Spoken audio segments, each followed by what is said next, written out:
Phew. Could this be his office? Pretty standard setup. Bookshelves, paperwork, files. According to Dainsliff, Rarier used to be an intelligence operative.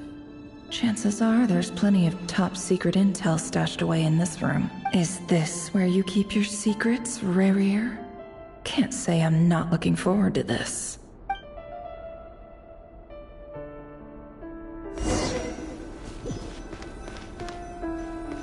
He looks even gloomier than last time. I wonder what's changed.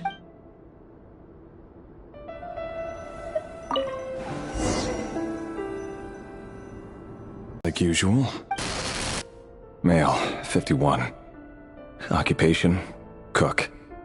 Confirmed Crimson Moon descendant. Has maintained frequent contact with other descendants over the past year. Poses a threat to the dynasty. Neutralized. This one should be archived under purged targets.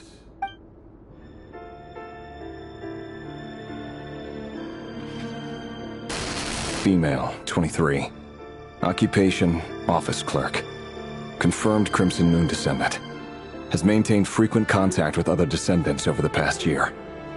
Poses a threat to the dynasty. Neutralized.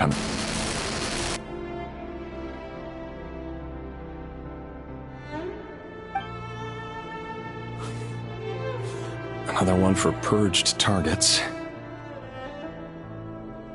Sounds like she was that other man's daughter. Never mind. What's it got to do with me?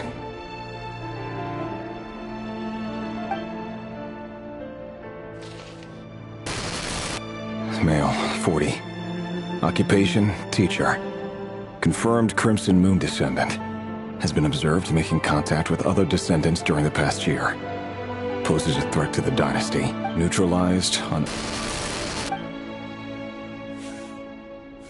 Just another nobody for the archive. Come to think of it, I remember surveilling this man. A case like his never would have been considered a priority in the past. Huh. He barely even interacted with other Crimson Moon descendants.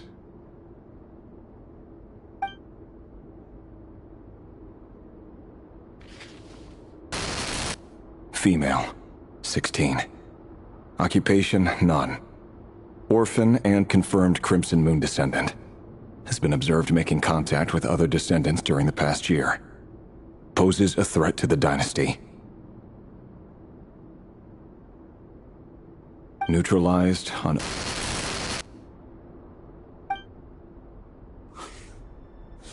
Filed.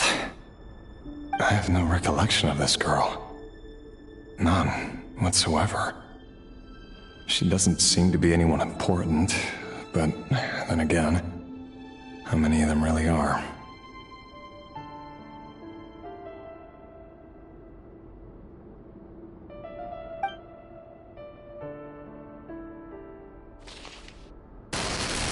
Female, 13.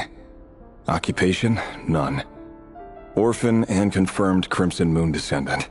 Has been observed making contact with other descendants during the past year. Poses a threat to the dynasty. Neutralized and...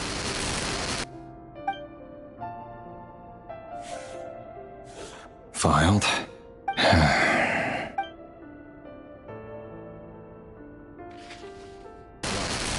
Male, 11. Occupation, none. Orphan and confirmed Crimson Moon descendant. Has not been observed making any contact with other descendants during the past year. Poses a threat to the dynasty. Neutralized and...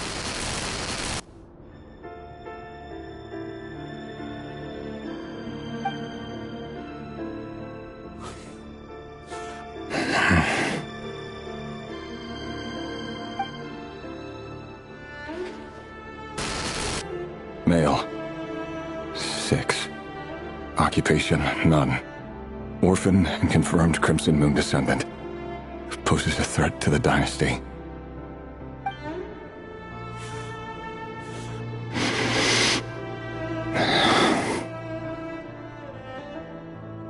It's funny, isn't it?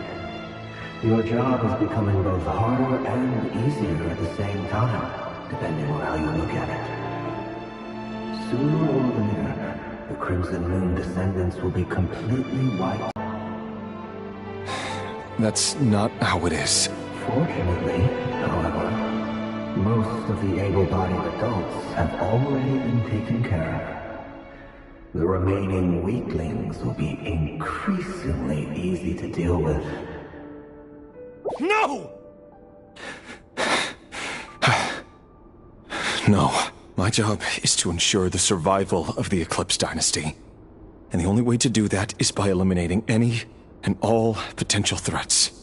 It's a perfectly legitimate line of work.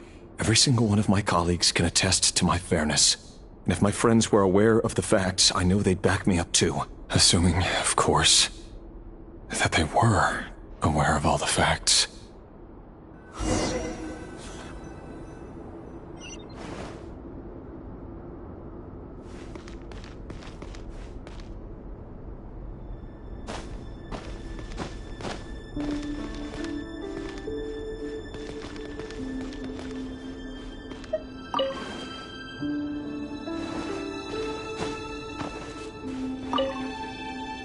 A file tucked inside a folder.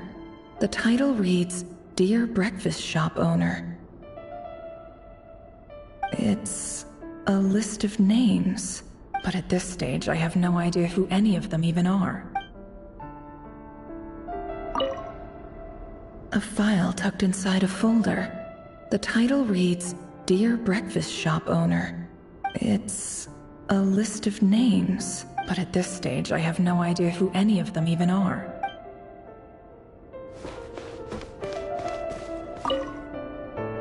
Wonder what kind of encryption technique this is. Seems like it has to be inserted into that camouflage device nearby. Aha! It's an audio recording. Please, hear me out. I can't shake this feeling that someone's been spying on our house. No, I'm not being paranoid. It's true. I saw someone dressed in all black. It was a couple of days back, but that was on another street, not near my house. I swear, I know what I saw! There's a note in the margin. Surveillance of the run for their residence has concluded. We apprehended the target and...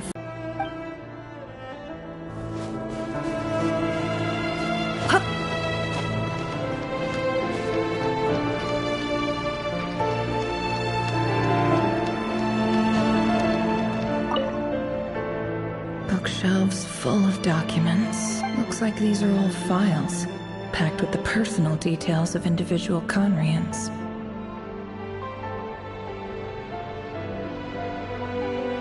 Crimson Moon dynasty preceded the eclipse. Since Rerir worked as a secret agent during the latter, it stands to reason that he was tasked with purging remnants of the old dynasty.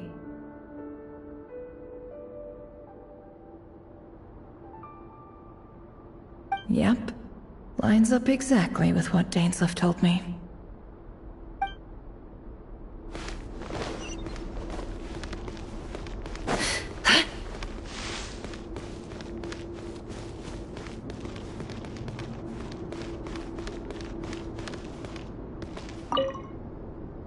A box containing a ring inlaid with a precious gem. Must be for his girlfriend.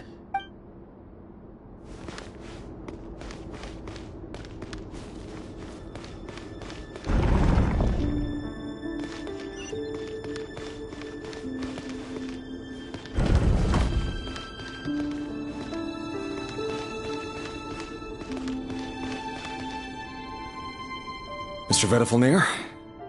It's been quite some time since we last met. Rerir, I trust you're here because you have something important to discuss. Forgive me. I wasn't tuning out, it's just, I noticed you didn't even phrase that as a question.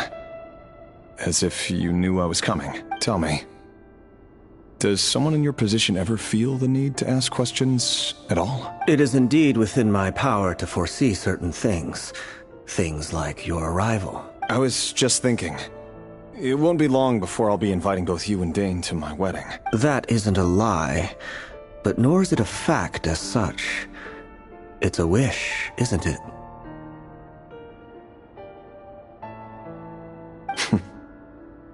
No fooling a prophet, is there?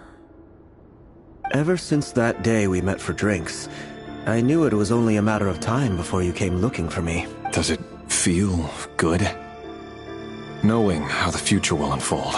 I'm afraid the notions of good and bad fail to capture the complexity of what such a power entails. Once you've seen what will come to pass, it can be all too easy to succumb to fear and melancholy. Unless, of course, you learn to abandon these feelings. You fear my silence, and long to hear the words I left unspoken that day. That's right. You must have noticed my reluctance to broach the subject, and the reason is simple. Because the truth could never have lived up to your hopes. For both our sakes, such words are better left unsaid. The burden of prophecy was never meant for your shoulders. So who exactly do you deem worthy to hear your prophecies? None but our exalted king? Or rather, our king as he once was. You're closer to his majesty than I am. You must know better than anyone how much he's changed. You say that as though it is to my benefit. Yet precisely because of that, I dare not speak rashly. A king can turn out to be the most virtuous of rulers, or a tyrant more terrible than the most vicious of dragons. You are so wise and far-sighted, yet still you would have me live in fear of the unknown? You make a fair point. Especially given my silence alone was all it took to send you spiraling downwards. Very well then, let me offer you some advice. And I say this not as a prophet or a visionary, but simply as the brother of your friend. For many reasons, there is very little chance of your marriage ending in happiness. If happiness is what you seek, you should find another fiancé. Hold on.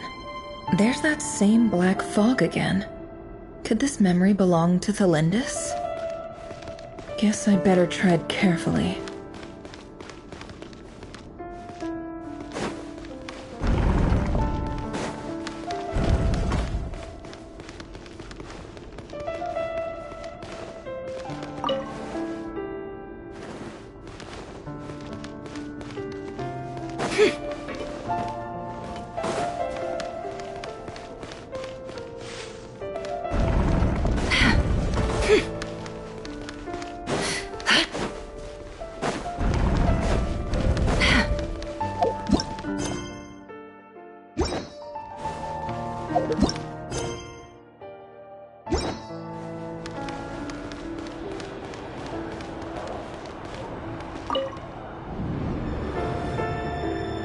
Wait. Hear me out. This time we finally got a clear look at his face, and learned his true identity. His name is Rayrir, and he claims to be one of the king's guards.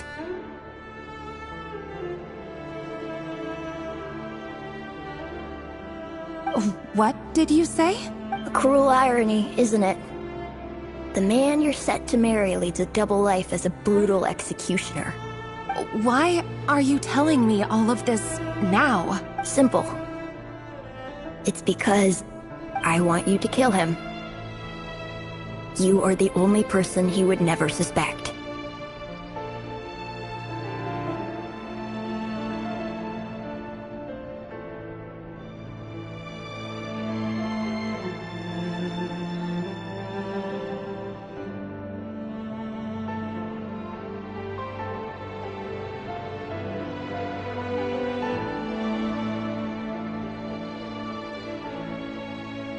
No, absolutely not.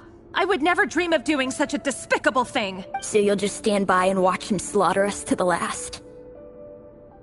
Do not forget that the blood of the Crimson Moon flows in your veins too. The blood of the Crimson Moon? What does that matter now? The dynasty has long been dead and gone. You think that alone is reason enough for me to throw away everything I have? Why wouldn't it be? You too were once a child of the Crimson Moon, just like me. Don't tell me you've never felt so much as a flicker of fury for the way we were trampled into the dust.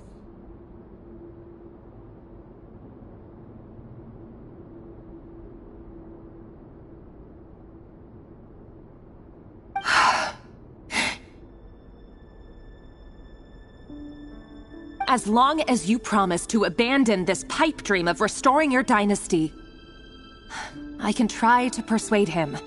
Or have him persuade the Vinster King. Persuade the Vinster King?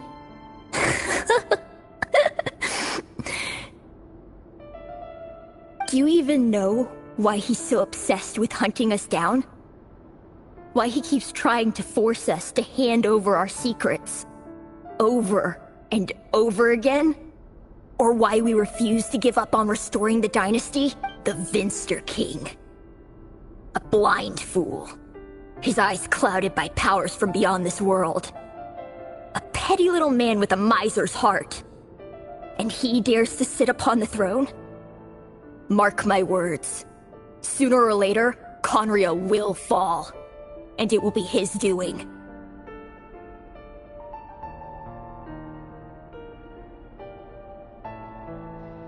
If you can't bring yourself to do it, so be it. Just you watch. It won't be long before calamity descends upon us all.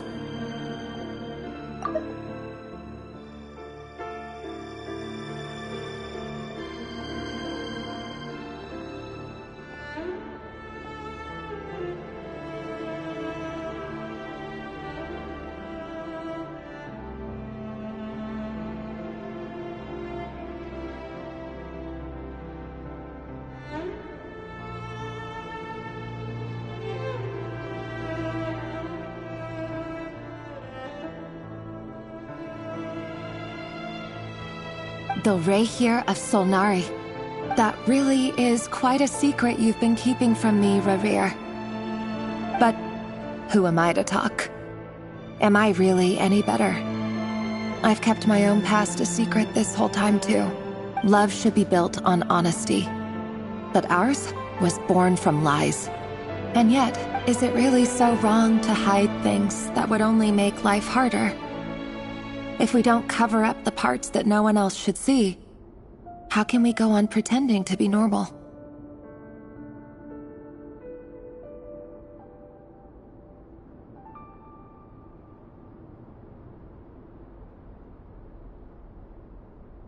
Vedifulnir must have known all this. And that's why he made his prophecy. In the end, nothing stays hidden forever. But I won't just sit by and watch this disaster unfold. I'll do everything in my power to protect what I cannot afford to lose, no matter who I have to face.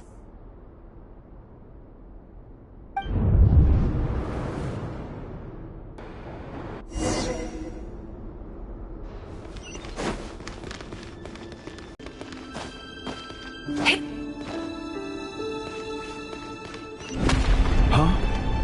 Was that Rerir who just walked past the window? Doesn't it give you the chills that he still takes the same road to work every day? As if nothing ever happened. Those people at the deli. Enough already. They're clearly pretty taken by their own disguises, so just smile and play along. Pull the rug from under beasts like that, and you'll risk having your throat torn out. Deli? Oh. They're talking about those people from the opposition. Right. I'd almost forgotten they used to run a deli. People of no consequence always vanish so easily. And no one even remembers them.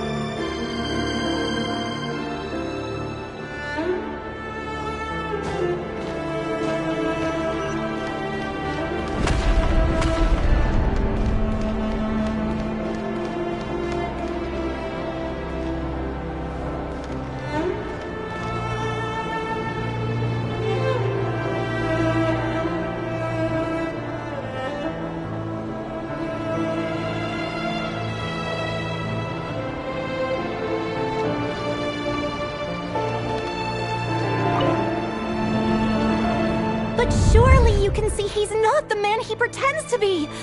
So many have died already, and they say that the king's madness grows with each passing day. We're not going to survive this, are we? But why does it have to be this way?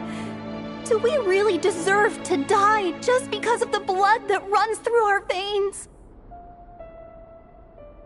Felindis, are you even listening?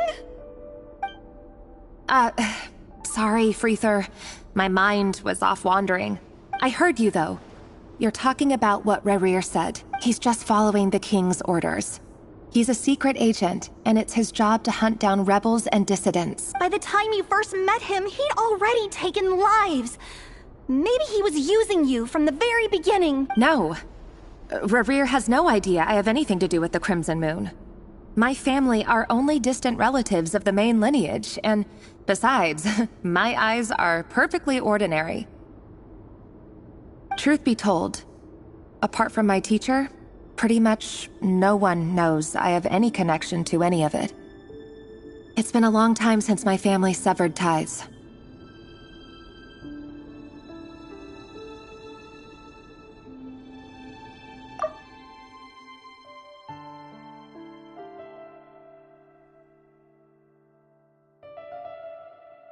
But as Orlog said, who could possibly talk sense into that raving lunatic of a king? No one. I'll work something out. Trust me, I'm with you all. But for now, you need to keep yourselves hidden. Don't let anyone find you, anyone at all. Don't forget that Rerir is an Eclipse operative. You need to be extra careful when he's around. And when I am too.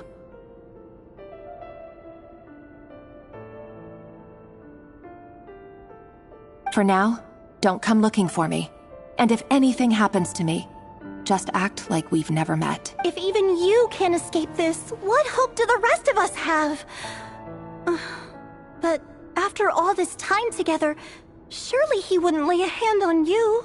I won't speak in his defense, nor can I give you a clear answer to that question. But I'll do everything I can to put an end to this. Here, hold on to this. If an opportunity to escape presents itself, take it. You'll be glad you took some spare change. You call that change? But what about you? I've got a job, and there's still money coming in. But you can't go anywhere right now. Please think about yourself for once.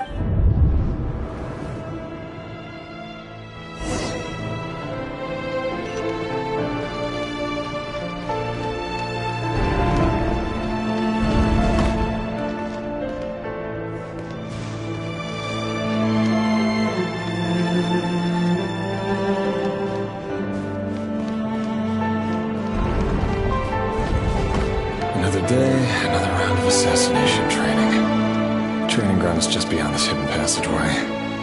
When you kill a person, doesn't it bother you when you end up covered in their blood? Why would it? Aren't we all just walking blood bags?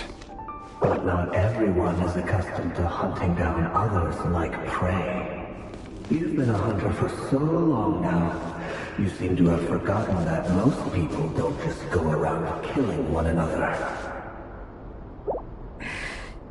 Leave me alone.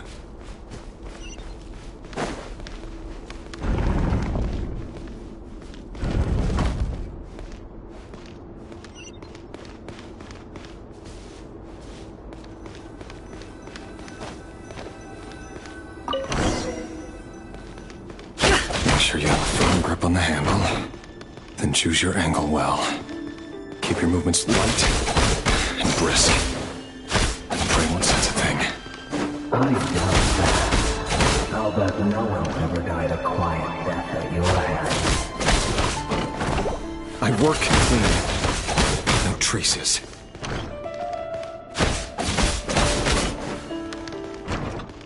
It all adds up.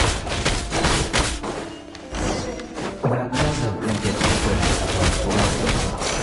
the king is happy to make you proud. What if someday he doesn't? That won't happen. Every time you throw on the spell of that power, he only had you take out a handful of guilty. But now, The ones I dealt with have always been guilty. And I've carried out my work flawlessly. It all adds up.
Do you still remember Orlog? Orlog. The boy who was pretending to sell flowers. You spoke for quite a while, didn't you? Yes, we did. What about him? He was arrested 2 days ago. Chances are he's already dead. He... I just don't get it! After everything he's done, why do you still stand by him? Or does it mean nothing to you that people keep dying? No, that's not... Just hear me out. I need to go now, Thelindis. They're looking for Hyde. Come find us.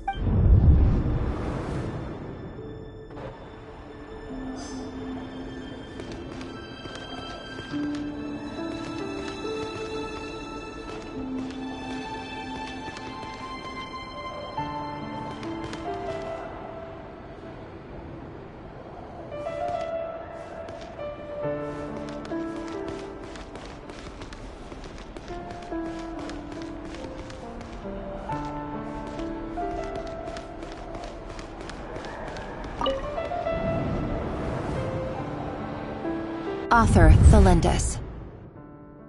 Over the course of this week, the research object was subjected to interference for a total of 47 hours for experimental purposes. The results are as follows. All subjects of observation that were sent inside have now... The situation within is proving more problematic than anticipated. No progress whatsoever. What now? Won't you give me even a glimmer of hope? Things are getting worse by the day. I have to find a way or we'll all be in danger, but if all this research comes to nothing, what then? Sooner or later, it'll be my neck on the line. But could he really bring himself to kill me? No. Surely he wouldn't have the heart.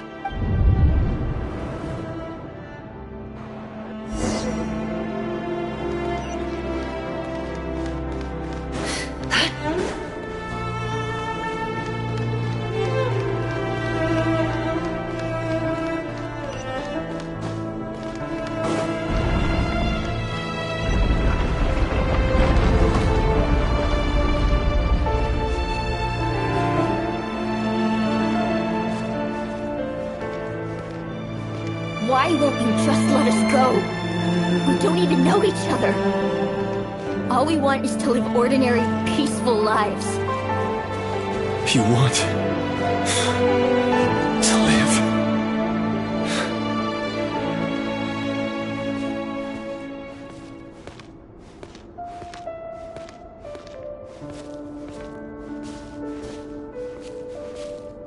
Yes. I just want to go on living. Is that really such an unforgivable crime?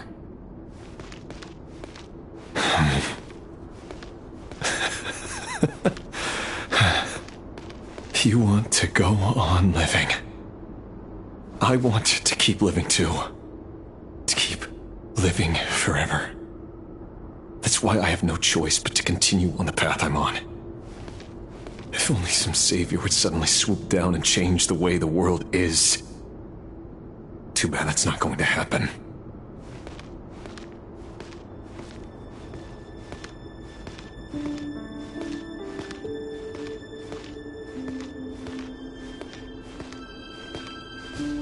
Imagine that.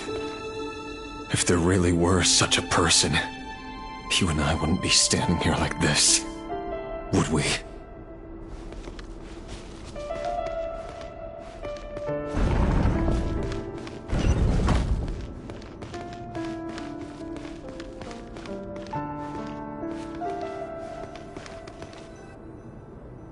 Today's files are in. Time to wade through them just like usual. No, I don't get tired of it. It's my job. And not only am I lucky to have it, I'm good at it too. Huh. Wait. That's...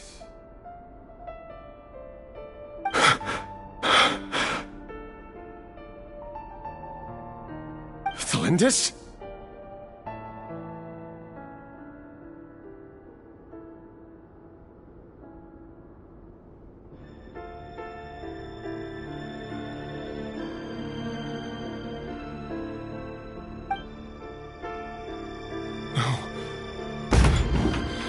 No! No!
No! No! Why? But you bear no mark of the Crimson Moon! How could you possibly have anything to do with them? It cannot be! A diluted bloodline. Carefully concealed. I see it now. You've been living in the shadows just like me. What a fool I've been. Numbing myself with talk of justice. Even imagining my friends would back me up. But in the end,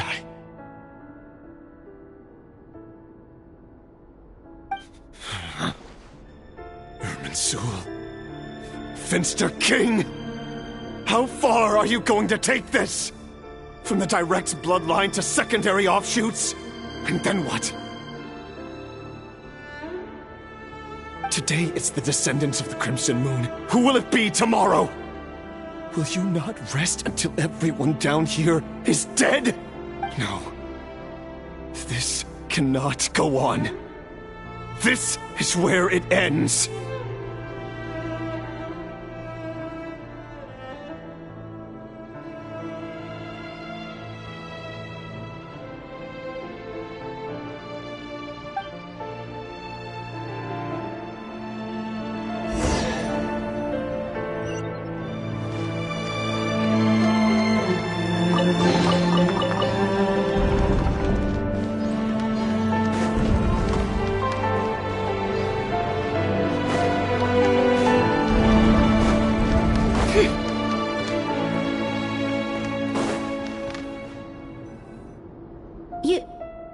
You're really letting me go? I am. As long as you can guarantee that no one will find you. Don't worry, I'll be extra careful. No one will know I was here. But what about you? Me? If you let me go, you won't be able to complete your mission, will you? Good point. In that case, maybe you should stay.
I just want to see the outside world again.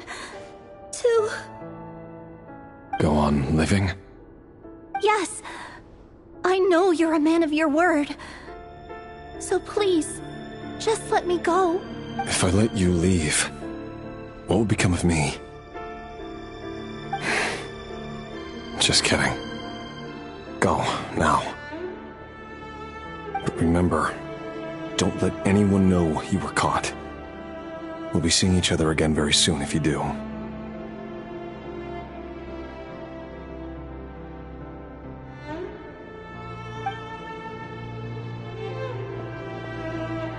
Even shadows in the dark must live by a code. But you can't save everyone. You've been whispering in my ear for days now, Vedifilnir.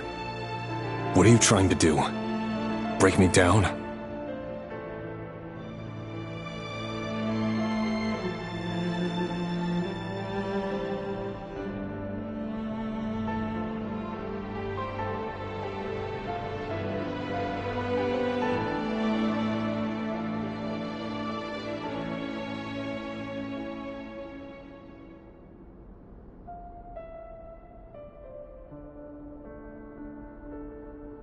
I only say this because you long for an answer to your problems.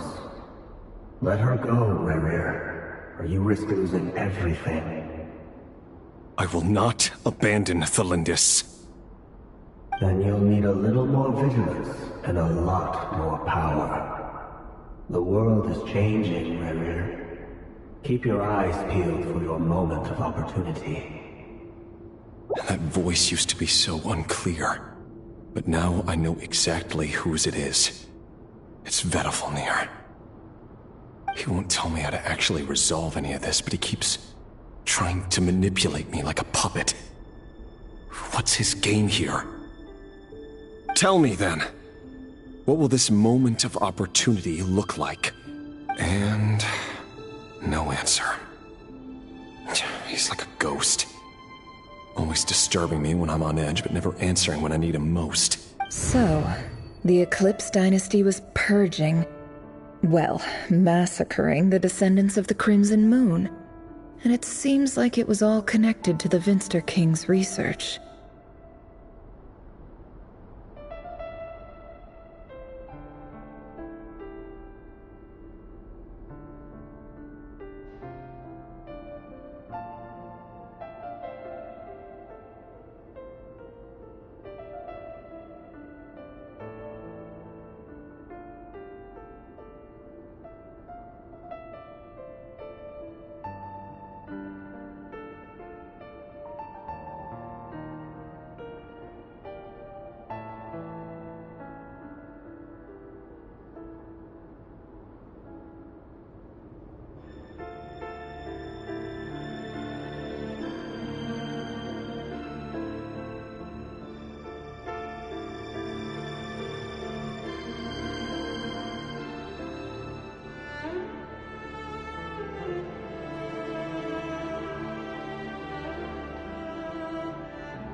The king's obsession with abyssal power left the future of Conria hanging in the balance.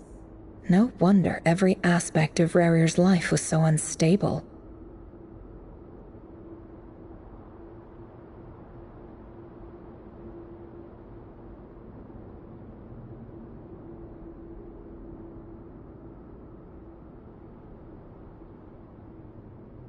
And it looks like this Thelindis, Rarir's would-be fiancé, herself belonged to a sub-branch of the Crimson Moon Dynasty's descendants.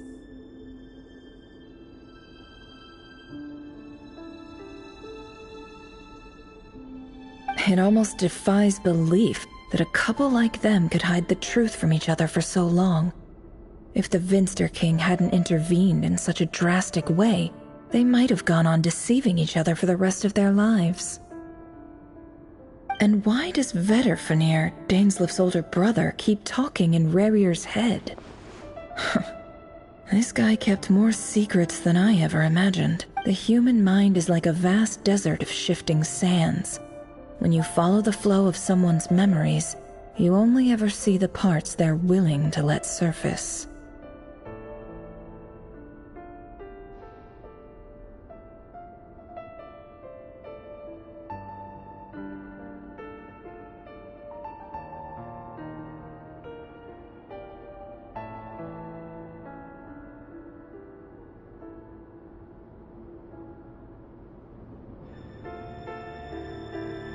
Time for something a bit more creative. We've been inside Rarir's mind this whole time, building up a picture of his psyche.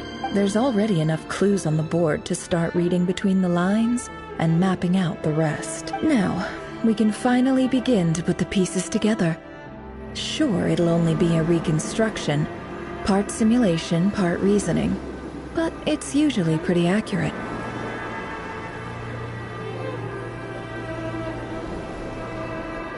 Once we've built up a cognitive profile, we just need to cross-check the logic behind his actions. And then we'll be able to take a sneak peek at whatever it is that Rarir has really been hiding.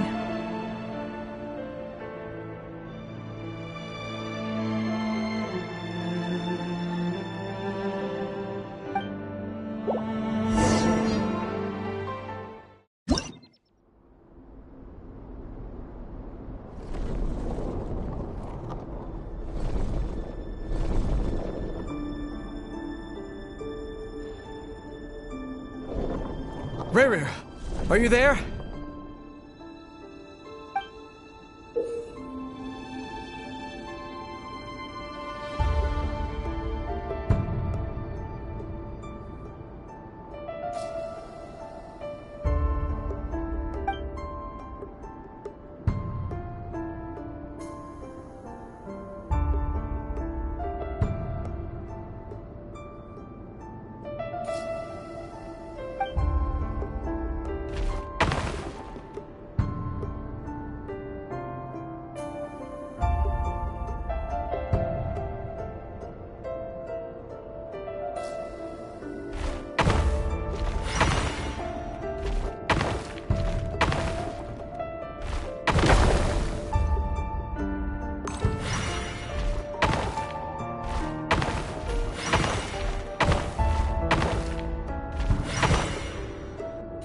Hey, Rarir!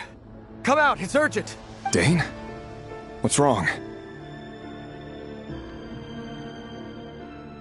Quick, come with me. I'll explain everything once we've met up with the others. Okay. I'll come. But the Lindis is still over at the Universitas. I'll need to leave her a note. All right then, but make it quick. I've never seen Dane so worked up before. Whatever this is, it must be big trouble.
Well, this is a nice change, meeting you all at this hour. When men and women of ambition can speak face to face in broad daylight, I say that's a big step forward for our dear Conria. Don't be ridiculous. We do not fear the day. Why would we seek refuge in the night?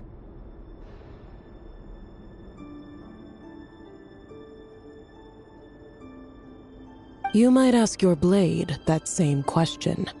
I'm told it prefers the cover of darkness. The word on the street is that Sertology only strikes when he has an unfair advantage. But that is patently false. I see you're missing an arm and a leg. Surely only a fair fight could explain that. If this is your way of offering me replacement limbs, believe me, I'll take them. Oh, we can certainly discuss that. With bioalchemy, anything is possible. Assuming I have your full support in my research. Lunatic. Robtatir, what brings you here? Why, Dainsleif, of course. He invited me.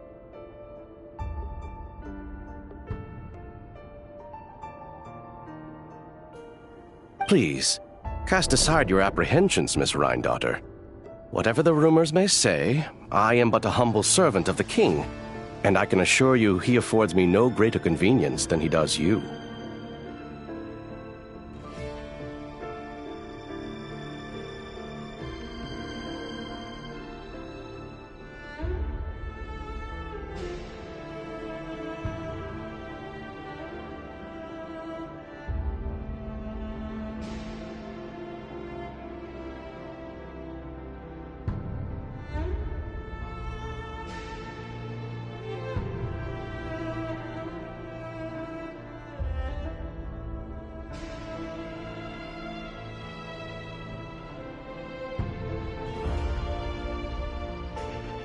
Well, the Universitas Magistrorum won't stop fawning over you.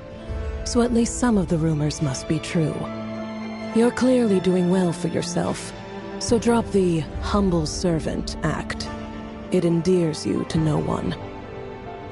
You're president of the Universitas Magistrorum, the chief royal mage known as the Wise by royal appointment, and by far the most favored among the 4 pillars of Conria. Vice President Veit doesn't even try to hide his envy when he sees you.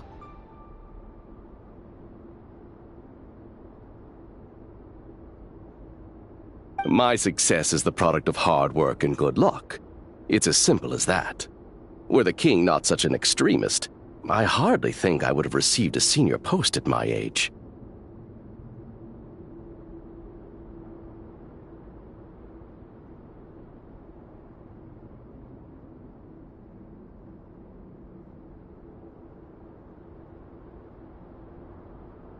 Of course, no job is without its gripes.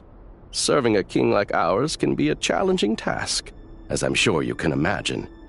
And as for Efterveit, in missing out on the presidency, he's dodged a mountain of stress. Like everything else in life, it comes with pros and cons. You're all here. I apologize for the short notice, but it was an emergency.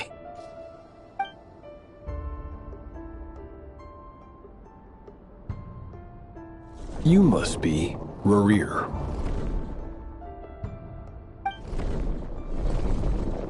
Mr. Sertology.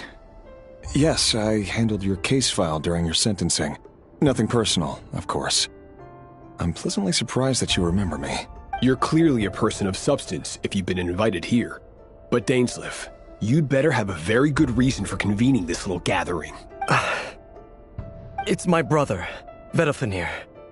After he spoke at the court this morning, the king was so infuriated by his words that he had him blinded in both eyes and thrown in prison. Vedafenir in prison? Strange.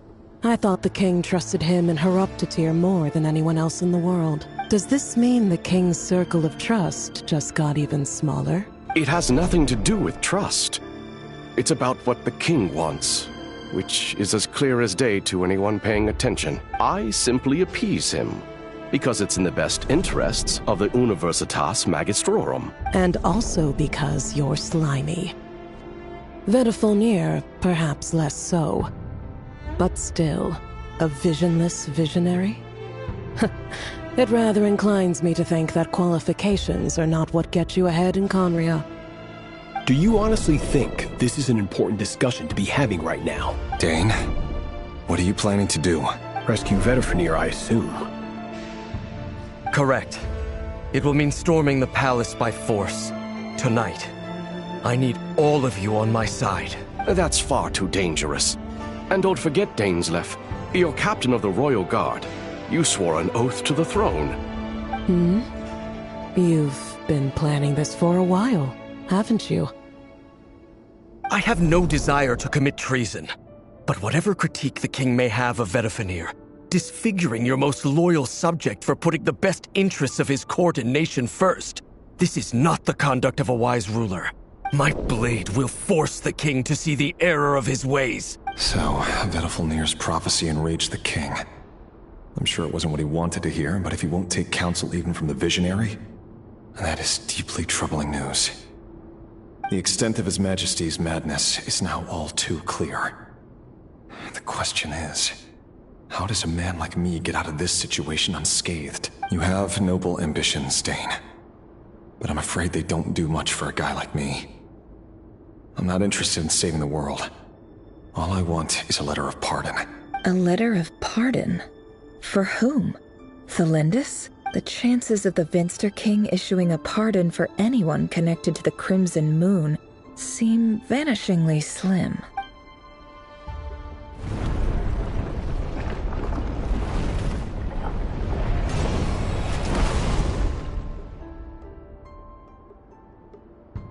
This black fog over the board must have some connection to Thelindis. But why is it taking this form? Does it have something to do with Revir's past? Another mystery I'll need to unravel.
Author Thelindis.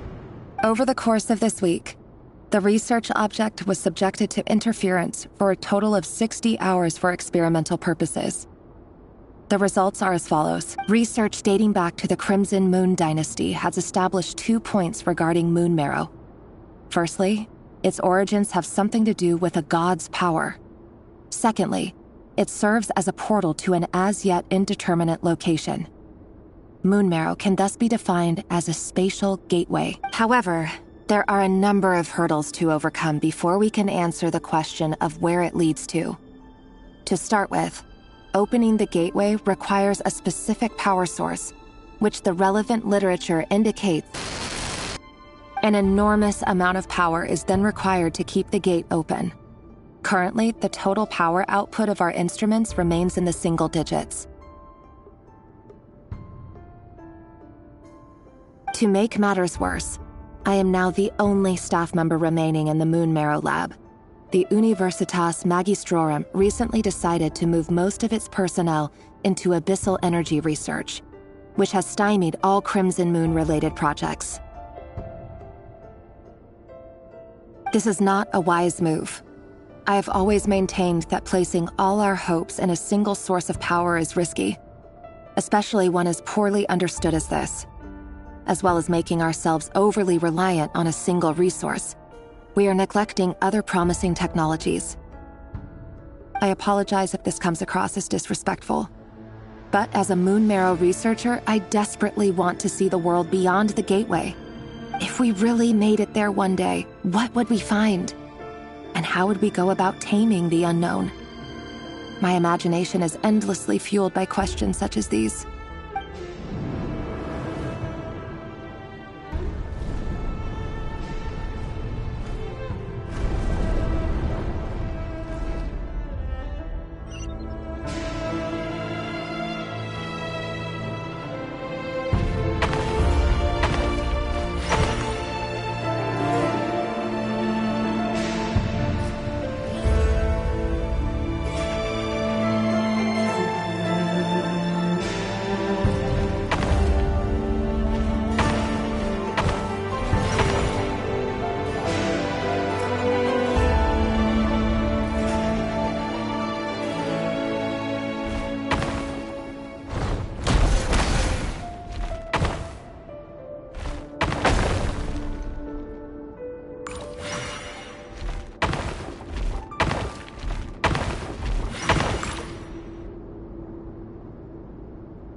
This is for you. I heard you're gonna leave the city with your parents. Valindis, did you hear about what happened? I've heard nothing. Rerir got back very late last Friday, and he was acting a little unusual, but he slept pretty well, so I'm guessing whatever he did was a good deed. You never saw him, and I don't know what he did. And this conversation never happened. You understand? What if he finds out that you pried into his secrets? Don't be silly. I don't know what secrets he does or doesn't have. All I know is he's just a normal guy who happens to run some errands for the king. Are you scared of him? I don't know. The Rerir I know doesn't match the person you all describe. Logically, I should be scared of him. And yet, I don't want to lose him. But enough about that. You should get going, and be careful with the package I gave you. Keep it secret. Keep it safe. What's in it? A piece of the moon. All you need to know is that as long as you keep it safe, then in the future, everyone will be able to see a red moon. A red moon? You mean our moon? That's right. Our moon. Promise me you'll look after it. I promise, Valindis. The Crimson Moon bloodline will never die out. Its light, the color of blood, will become like a fire that flows in our veins, no matter how long it takes.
Hurry, everyone, and stick to the plan.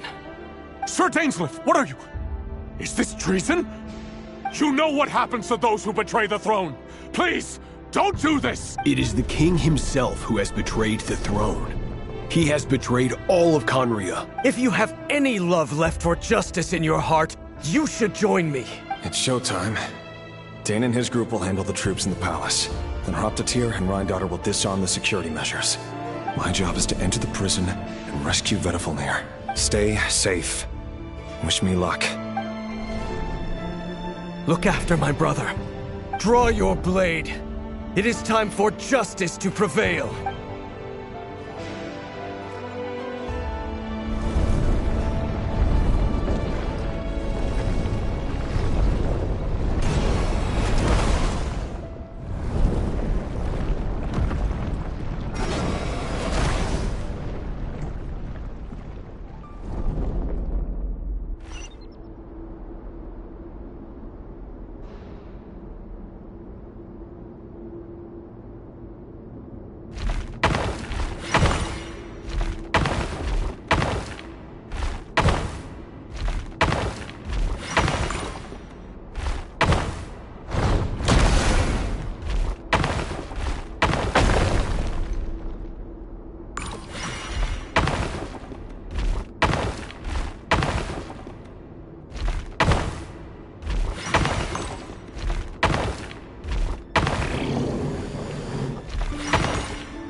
The smell is abominable.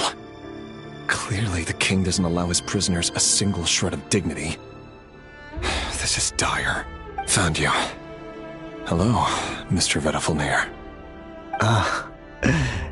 It's you. Surprised? Oh, wait. I guess surprise isn't an emotion that prophets feel very often.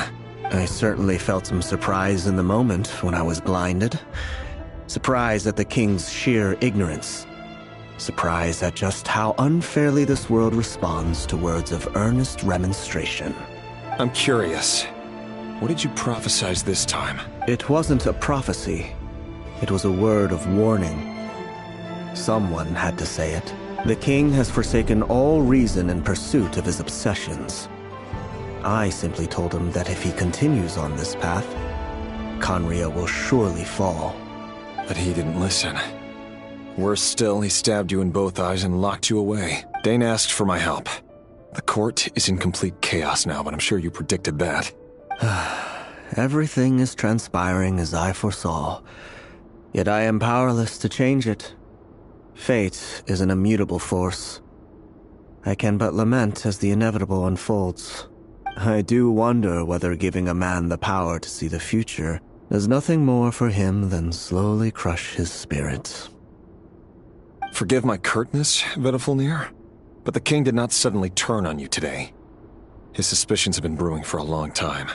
You can't have wisdom beyond the reach of your fellow man without attracting his fear and suspicion. There are things the king does not want to see. So, he doesn't want you having visions of them either. He blinded you because he thought this would make the visions stop.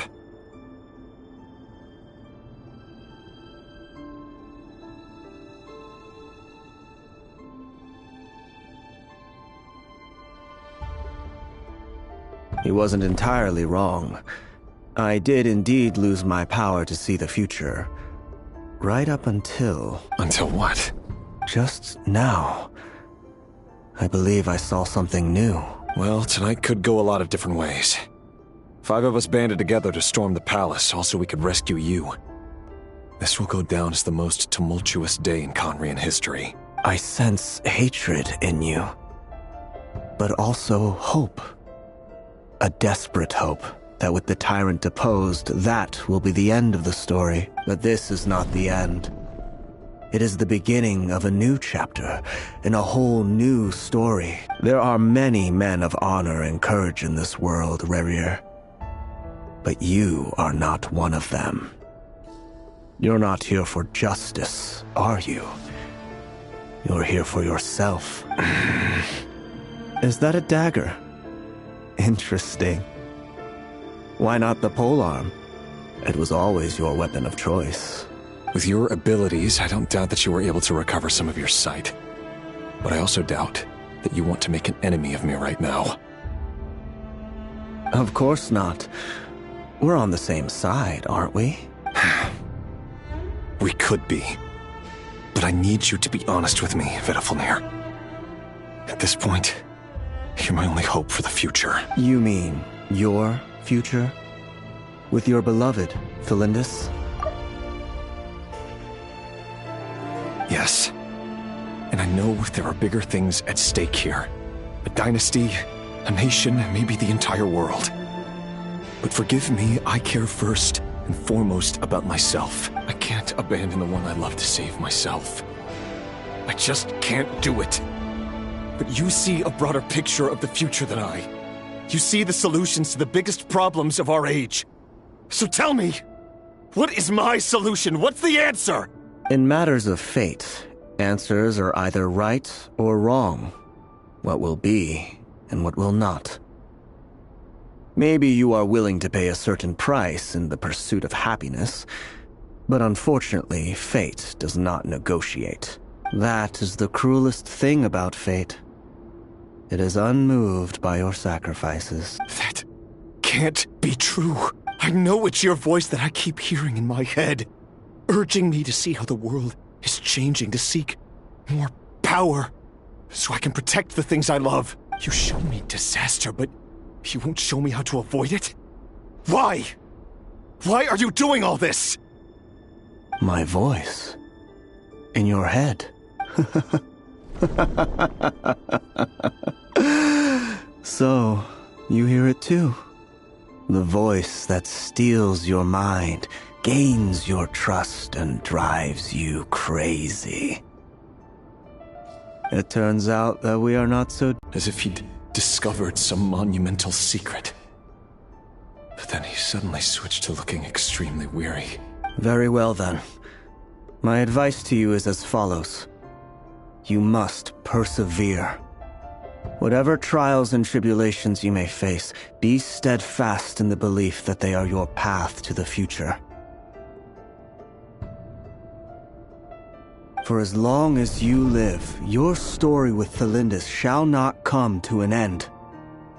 That is the only chance you have of fighting back against fate.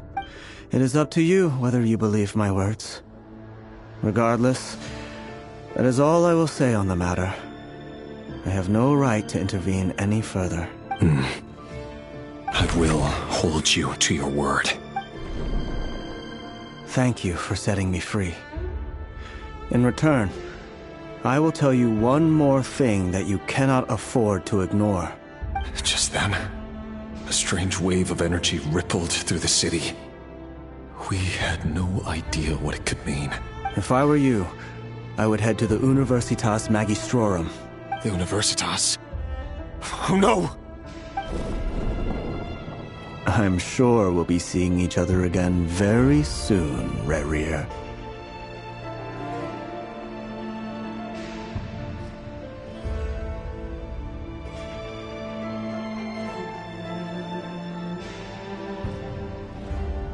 Whatever Vedafalnir said, I didn't catch it.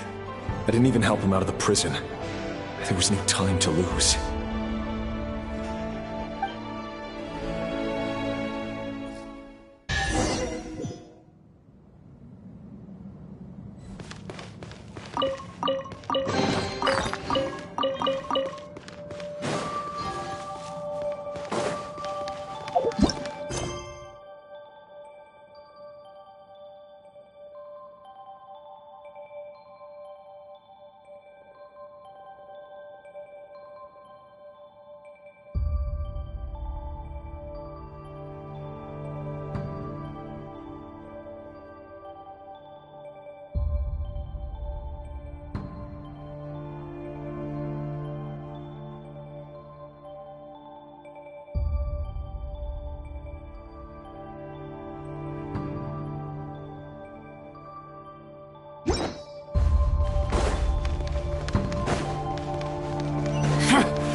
monsters?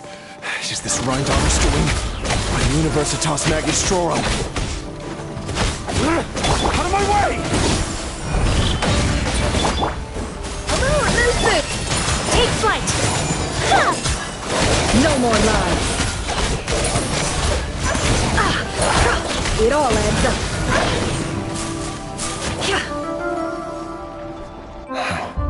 The Universitas. That reminds me of a rumor I once heard. Allegedly, the king installed secret mechanisms in the palace and around the city. No one knows where they are or what kind of power they hold. But if they were ever going to activate, it would probably be on a night like tonight. Help! Help! Hold on! Don't let them anywhere near you! Save me! I can't! Ah! That sounded like an explosion. So, the rumor is true?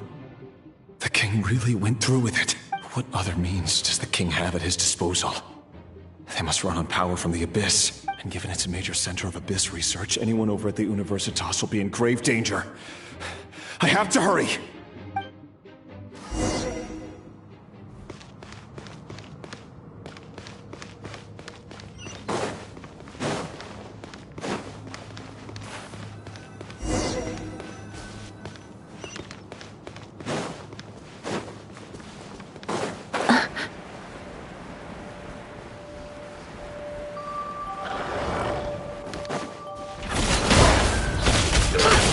The deception ends here. Butterfly! A burst of flavor! A dash of whirling snow!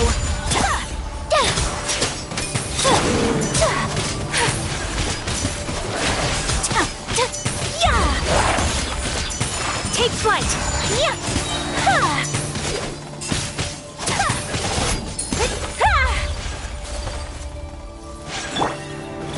Swift is the swallow.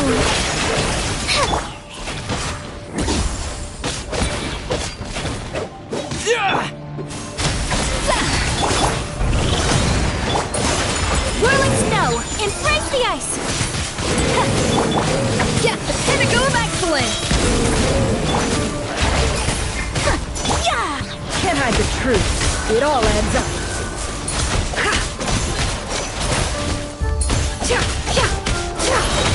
The mystery unravels.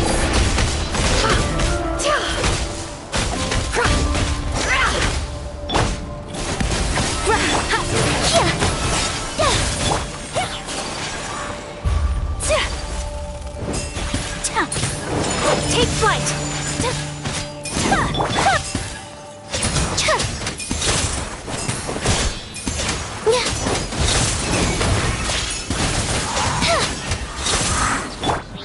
Off to the free. Whirling snow. Kamisato art. Sumetsu. Dancing in the wind.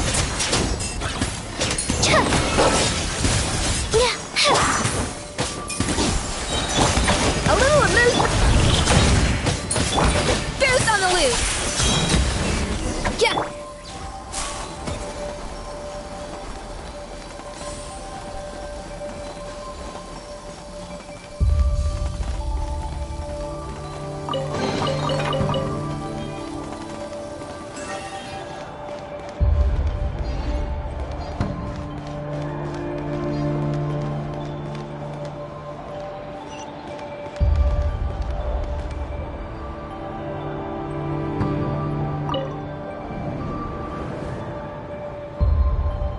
Monsters!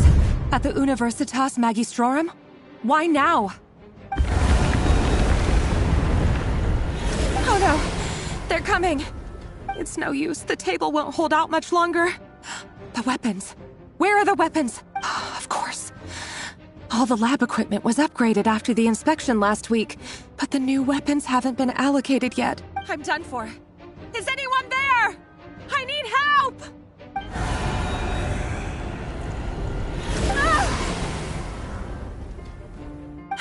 Stay back! Please stay back! Please!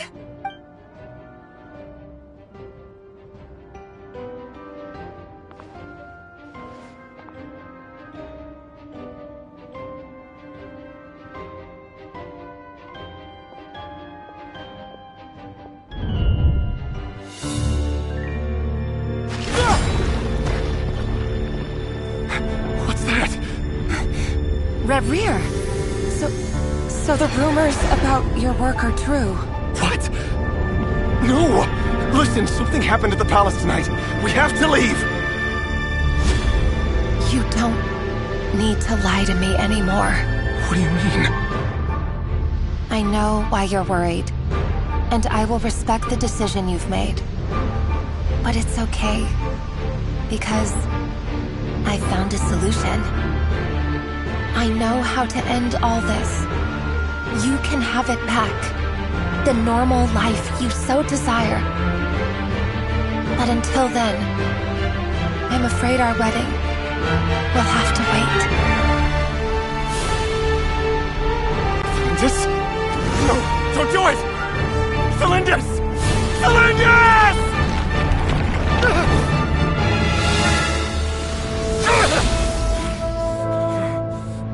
I told you, Reverie. Let her go.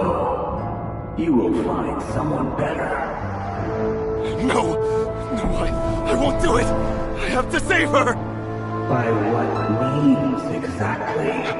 A lowly pawn. You lack the power and the strength of will. Do you know a way? Tell me! Come to the palace. Join us.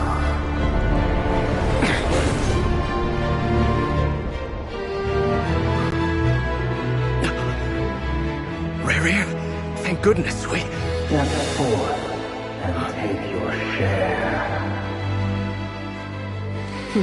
You made it. Not you too.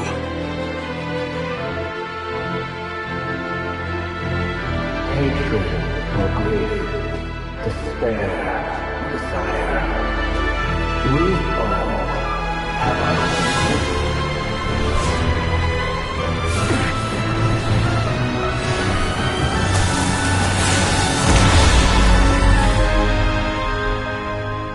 Reverie. Reverie. Felindus? Were you daydreaming?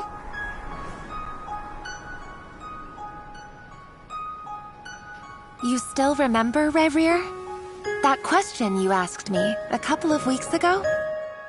Oh. You mean the proposal? Yeah. I'm wondering, where do you think would be a good place to discuss it? Maybe in the garden? Or were you thinking a fancy restaurant? It's your choice.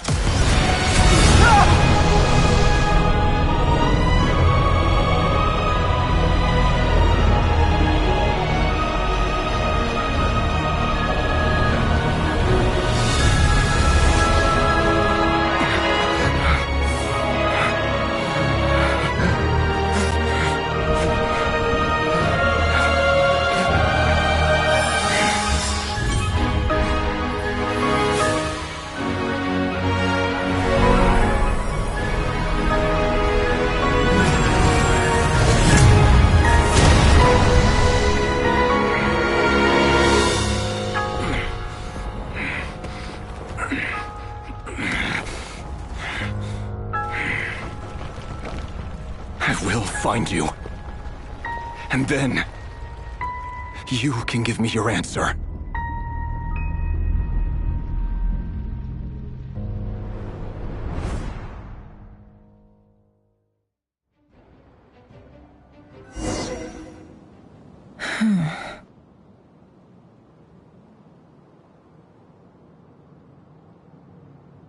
So that's how the Raker of Solnari was born. A monster created by circumstance is a monster all the same. Viewing other people's thoughts for too long can get uncomfortable.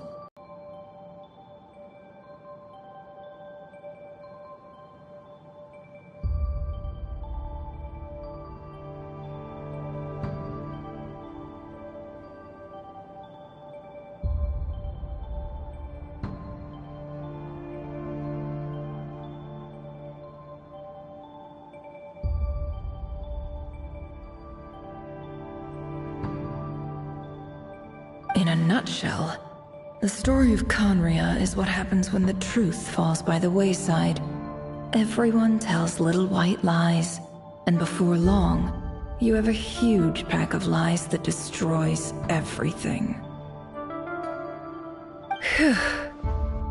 Time to get back. His past is filled with sorrow, but the tale of any fallen civilization is one of endless tragedy. Cruel as it may be, that was Conria's fate.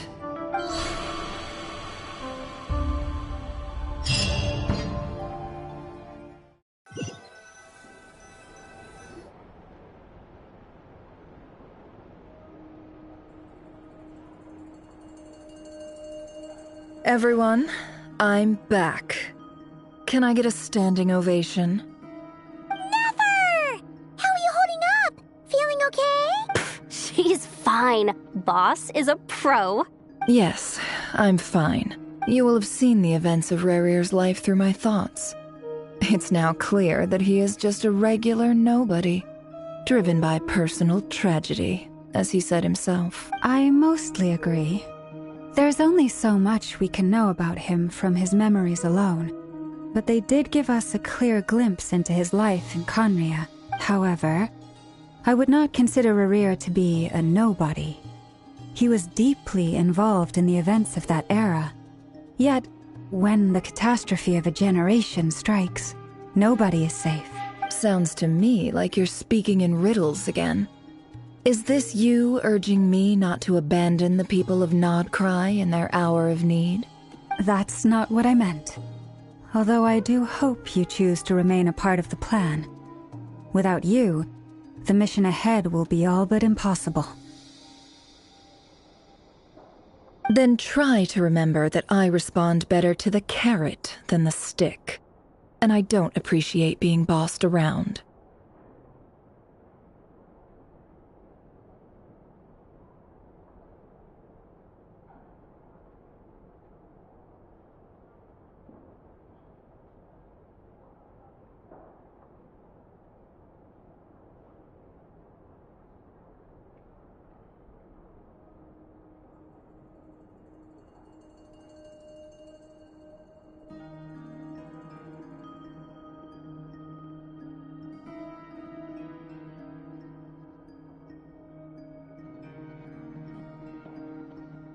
Now, as for you, Missy, you were excellent.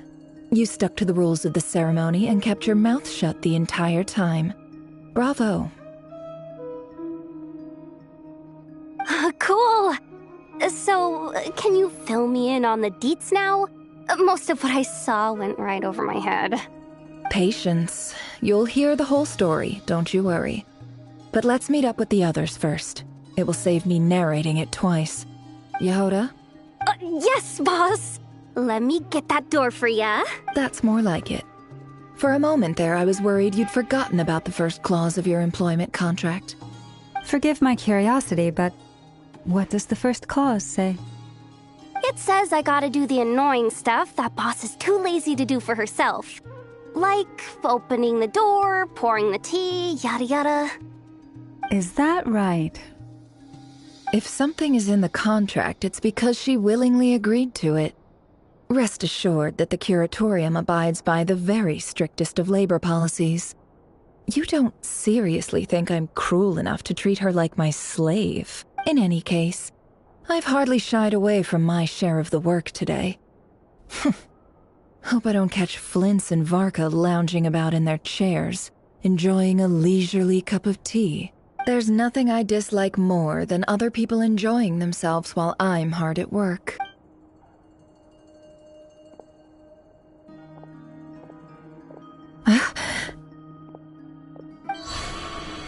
Oh no.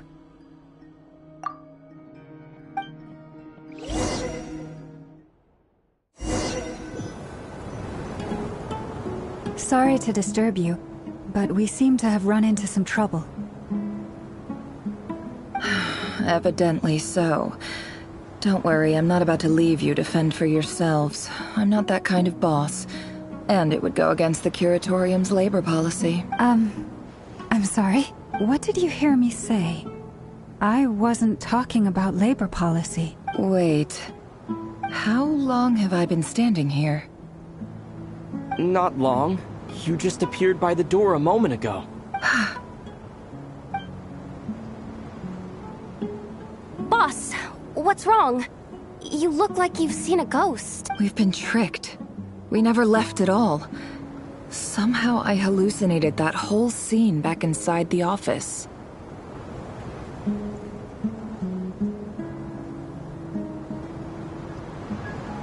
Hallucinated? But how? How indeed. This place should heed my will alone. All thoughts and actions that occur in here are just a result of pawns moving across the chessboard in a carefully calculated manner. And nobody has access to this chess set but me. So you control everything in here? More or less. But yes, it's a special technique of mine. Has anything like this ever happened before? Only once. It was the first time I used the chess set. Is there any similarity between what happened then and what's happening now? I suppose my thoughts are a little turbulent, which was also the case my first time. Is there anything I can do to help? The first clause of your contract clearly states that I only need your help with things that I'm too lazy to do myself. Meaning, you're not feeling lazy right now? Meaning, this is not something Yehoda can help with. The chess set is a personal treasure that I alone understand.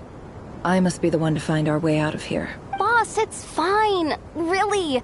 Let me do something useful. Oh, listen to you. Whatever would I do without you, Yehoda? What? Really? Yes, really. Where would I ever find another employee as obedient and servile as you? God forbid anything ever happens to you. Oh, okay. Well, anyway, I was thinking of fetching some water. There's gotta be a source around here somewhere. I suggest everyone finds someplace comfortable to take a rest.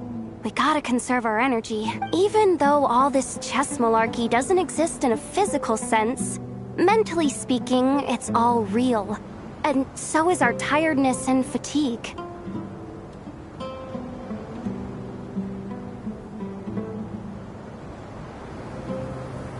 You don't want to dismiss mental fatigue. Just because it isn't physical doesn't mean it's any less serious. But anyway, I got your backs, so don't worry about a thing. Don't I have the best employees? Jealous much? If we can find a suitable time, I'd love to borrow Yehoda for a day to help out at the Frost Moon Scions. Would you be amenable to that, Boss Nefer? Oh, Lauma. Have I ever told you just how pretty you are? Beauty runs from the tips of your antlers to the depths of your imagination. Time to rally, everyone. Follow me. As we continue our journey, the same rules will apply. That means stay focused and no talking no matter what we encounter. And don't disturb the chess pieces. You have my word that I will get us all out of here.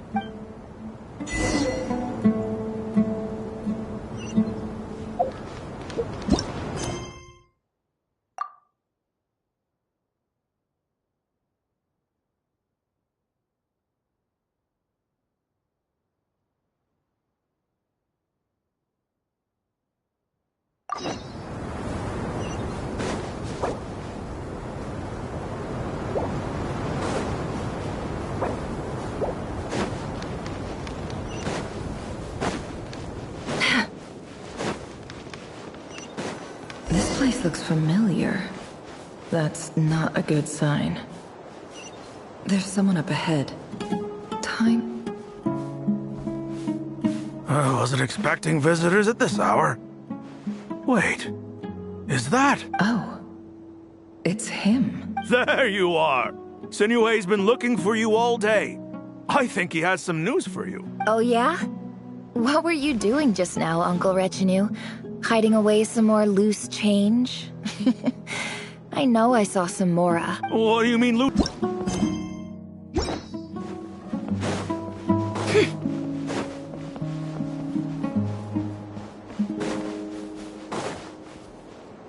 Hey, kid. Mind telling me what Sinuhe's been up to recently? I'm trying to get in his good books and I need a way in. Get in his good books? Why?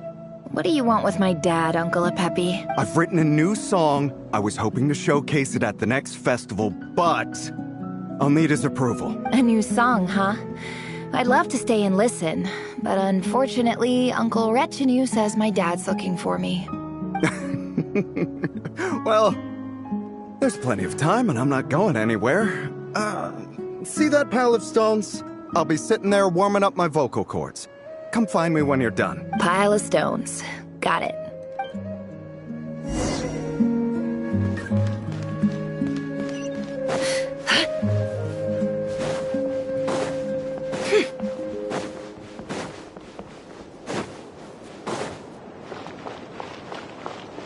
Hi, Dad. Uncle Retinue said you were looking for me. Ah, there's my little princess. If you'd gotten back just a little sooner, you could have shared the spoils of war with me. Spoils of war? Who were you fighting against, Dad? It was just a figure of speech. The aftermath of a sandstorm is no time to be waging war. I was talking about our war against thirst. I went out to fix our water supply problem, and now I'm back.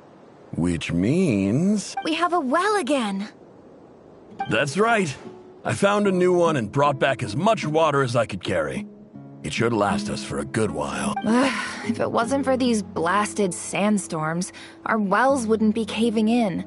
You wouldn't be spending all your time out searching for new water sources. As the chief of our tribe, I'm supposed to be leading us out of hardship and poverty. Onto better things. You know how prosperous our ancestors were. I've told you all the stories. And look at us now. Squeezed into these hovels. No one would choose this, if it wasn't for the endless wars over the years. But things are looking up. I started working with some folks from the academia a few months back. They gave me some contacts in return for my assistance in the desert. So you're the academia's helper now? Special ambassador, they call it. Think of it as a partnership. It's nothing bad, okay? We've been isolated here in the desert for too long. Seeking opportunities elsewhere is the best thing for us, and the fastest way to progress. So, do you get anything good out of being a special ambassador? Of course. My luck's improving all the time. One day, I swear I'm gonna lead us out of this place. We'll find somewhere new. Somewhere better.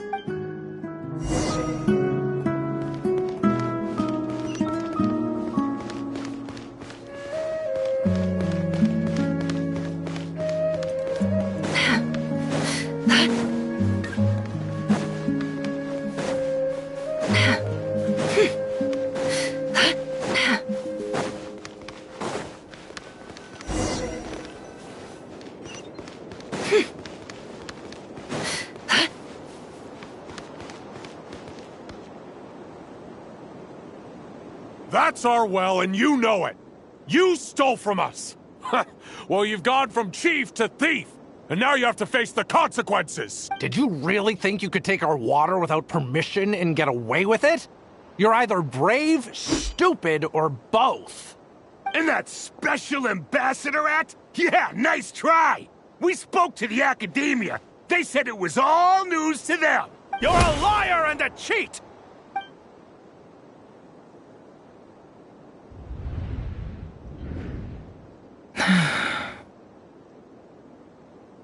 I heard Yehuda gasp, but I don't blame her. Most people are terrified by the sight of blood. Corpses strewn across the ground. The wounds are clearly from scimitars and daggers. The desert dwellers' weapons of choice. There's a handwritten note on the ground. Let's see what it says. Halil, this is Sinuhe, chief of the Shimti tribe. Surely you remember me. I was the one who helped you and your colleagues avoid the quicksand in the desert. This is my second time writing to you. I assume my last letter must have gotten lost in the mail, as I didn't receive a reply. I hope this one makes it to you safely. I'm writing to you because I need some help. That sandstorm the other day completely blocked up our well. forcing me to look for another water source in Iab and Unut territory. It was a matter of survival. Praise the gods. The well of the Iab tribe was intact. It was my last resort. I drew what water I could and left, but not without being spotted. I fear they will retaliate. You told me to write to you if I ever needed help. You said you'd be my ally in the academia. I urgently need you to formally recognize my title of Special Ambassador and send some of your people to assist me for a few days. It's the only way I can convince them that this was the academia's decision and prevent them from retaliating. This is an emergency. Please send help as soon as possible. Looks like this letter never got sent. The writer died a grisly death, and the letter was trampled into the ground. It's badly defaced. Some parts are barely legible. What a ridiculous lie the surviving Shimti tell. Their whole village was butchered over a sip of water.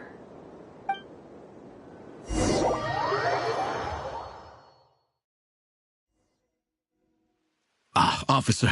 Welcome. Welcome to our humble village. I thought you would at least have the courtesy to provide some respectable libations.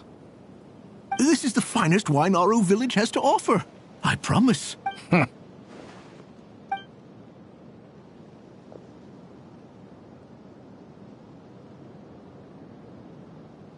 The Academia has agreed to reserve a single space for a candidate from your village.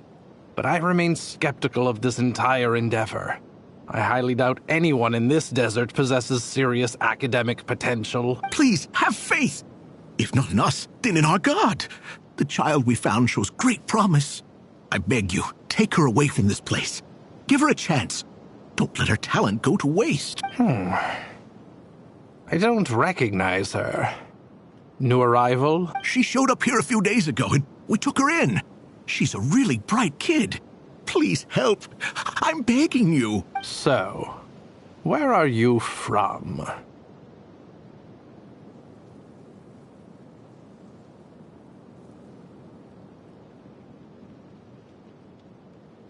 Nowhere special. Just a sand dune. What about the rest of your family? How many of you are there? Just the one. It's only you?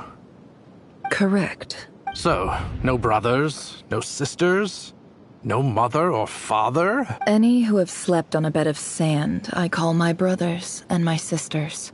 Apart from that, I have no family.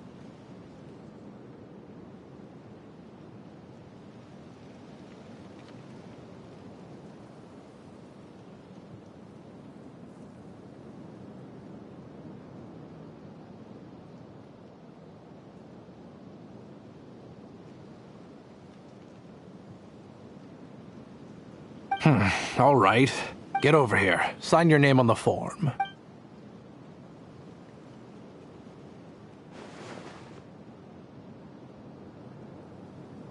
Never? You're rather fair-skinned for a desert dweller.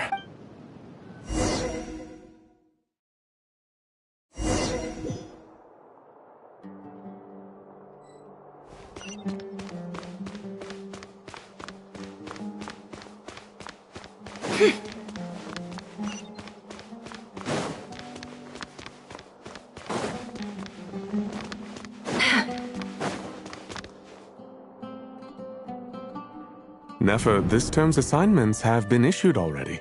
Please read through the materials thoroughly, conduct your own additional research, and then write an essay on the topic. Yes, Professor, I'm aware. I just had a couple more questions I wanted to get your perspective on. Oh? Please, ask away. Well, I saw the other students' problem sheets, and I couldn't help but notice that my assignment is much easier than theirs. Do you really think I'm a weak student? A weak student? Goodness, no. Quite the opposite. You have a sharp mind. Almost too sharp. I think what you're saying is, a weak student wouldn't have noticed the discrepancy. And if they did, they certainly wouldn't complain about the lighter workload. You see, sharp as they come. You see things the way they are. And I'm sure you know why they're like that. Because of where I come from. Because I'm different. I'm sorry, Nefer. I don't like it any more than you do. It's just... Anyway, you said you had a couple of questions? What's the other one? I wanted to check... If someone sent me a letter to the Academia, where do I go to collect it? Ah, your family wrote to you. Well, as long as they put your name on the envelope, someone should hand it right to you. Not exactly. It's not even a recent letter. I was just curious where the mail would end up if no one collects it. The House of Dana, I expect. I know there's a box for unclaimed mail somewhere in there, probably sitting on a shelf. Whatever you're looking for, that'd be the place to start. Okay, got it. Thank you, Professor. Oh, don't mention it. Honestly, I feel like I failed you. I'm supposed to be your teacher, but I haven't taught you anything. Hey, don't say that. You're a great teacher, and you do your best for all your students. But the rules are the rules. You're not allowed to teach students like me. It's not just the Academia either. The whole world bends over backwards for the successful, and leaves the losers to suffer and die. Oh, my dear child. Don't tell me you've given up on life already. I haven't. I just think that if you want to make it in this world, you have to find a way to become successful.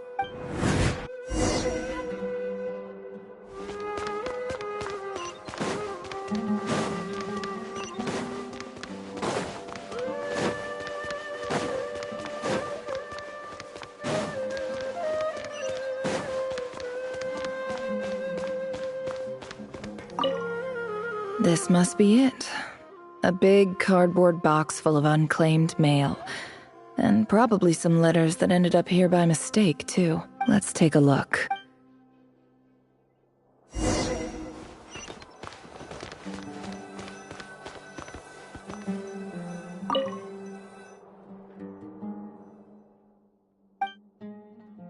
A dilapidation survey from Port Ormos.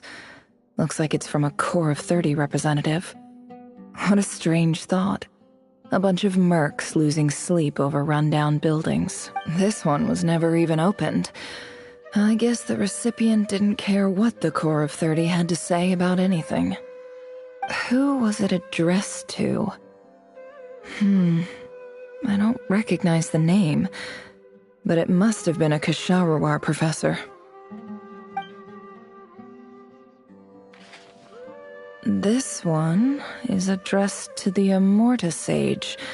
The title is Changes Observed in Satyavada Life Symptoms. Why do all these letters read like full-blown dissertations? Guided by the incense, we became lost somewhere in the forest.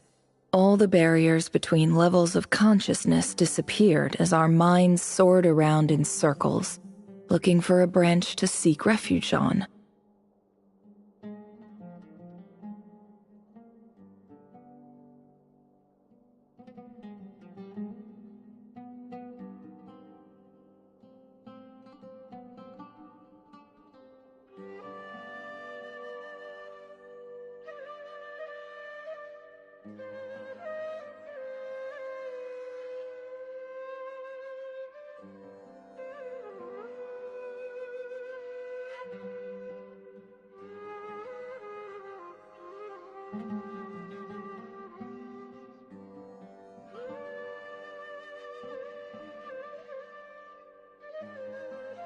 In clinical terms, these symptoms fit the description of incense poisoning. The Immorta Darshan strictly prohibits the use of hallucinogenic substances, but I believe there are still people getting away with it. For example, my neighbor who always breaks out into song and dance after using incense. This seems like something the Academia would want to know about. Why wasn't it collected? Wait, what's this written on the back? It's so small. The note says, "The sender authored this letter while under the influence of mushrooms." I would send it back, but no return address was provided. Stamped by the Grand Conservator of the House of Dana.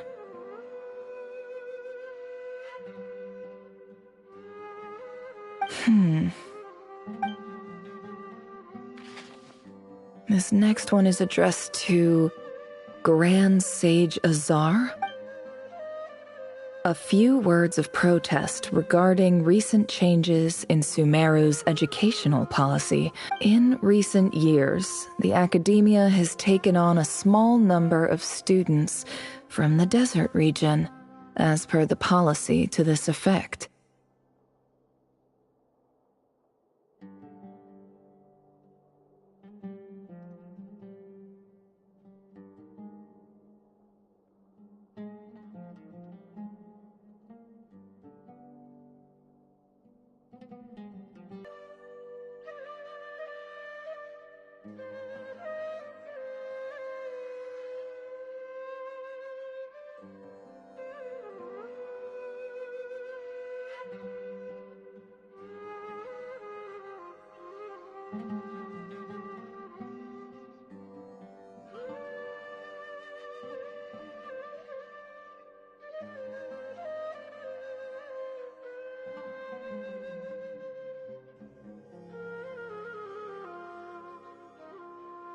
However, it appears to me that these students have not, in fact, been provided with educational opportunities that are, in any meaningful sense, equal to those enjoyed by their peers, as well as receiving dumbed-down assignments and perfunctory tutoring.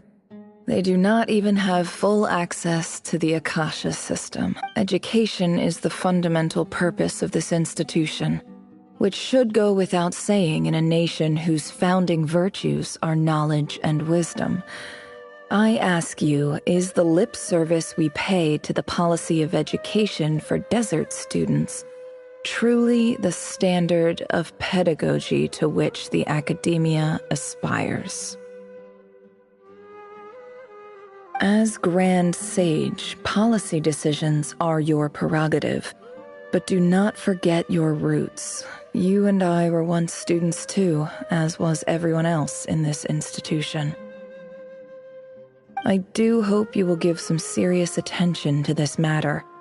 I encourage you to discuss issues like this with myself and others, and listen to some alternative opinions. Great letter. Shame it didn't get to where it needed to go. And the sender is... Sage Cyrus of Spontamod. I didn't realize anyone else even knew how bad students like me have it in this place. So this is where letters from the Sage of Spontamod end up? Nice one, Grand Sage. Really enlightened leadership. Whatever. This isn't what I came here for. Moving on. I'm not exactly holding out hope that a letter sent from the desert would even make it here. But if it did, where else would it end up if not in this box? I can't believe how much discarded mail there is. Must have been years since someone last went through it all. And this is just one box. The whole House of Dana is boxes on shelves. I don't believe for 1 second that any human being has sat down and read through all the documents in this place. Who has that much free time on their hands? Wait, could this be it?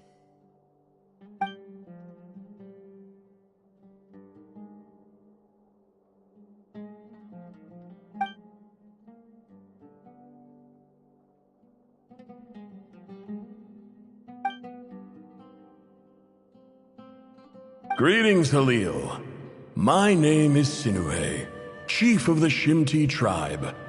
I was the one who came to you and your colleague's aid when you ran into trouble in the Great Red Sand. I don't know how well you remember it now, but I brought you to safety and gave you some water and other supplies. You seemed very pleased and told me your name. In my tribe, learning a person's true name is serious business. And I therefore see you all as friends. You were kind enough to leave your contact details, so we could stay in touch. The Shimti tribe lives a harsh, nomadic existence in the desert. You were sympathetic towards my plight, promising to make me a special ambassador of the Academia and help us find a way to make a better living. This brings me to my reason for writing. Our tribe has fallen on particularly hard times, and I would like to ask for your assistance. There was a terrible sandstorm a few days ago, which blocked up the well in our land. To ensure my people's survival, I had no choice but to venture into Iyab and Unut territory in search of an alternate water source. The Iyab and Unut are descended from the Thamudians, while we trace our ancestry to Tulatula. We worship the Lord of Flowers and have had relatively good relations with our fellow tribes up until now. I found a well belonging to the Iyab tribe. They declined to help us, but I really had no other option, so I took some water to keep me and my tribe alive. My actions are certain to incur their wrath. When we met, you assured me that you would be my ally in the Academia. I would like to take you up on that offer, because I really need your help. I wonder if you could send an Academia representative to meet with me. That aside, the last time you were here, you mentioned that the Academia had started accepting students from the desert, and I told you a little about my daughter, Nefer. We have next to no resources here in the desert, and my power and influence are limited. Would you consider enrolling my daughter at the Academia? She is a smart girl. I know she won't disappoint you. From the outset, the Academia never took you seriously. Those things they promised were just empty words. I doubt they even remember the name Sinuhe. And you were so emphatic that your luck had finally changed for the better. You swore you'd lead us to a better place one day. You spoke with such conviction, like you were the most powerful chief in the whole desert. You liar. You lied about everything. You promised the world and delivered on none of it. And who fell for it? Just me, by the looks of it. Despite your best efforts. Which makes you a pathetic liar. You weren't even any good at it. I think I'll take over from here. Let me show you how it's done.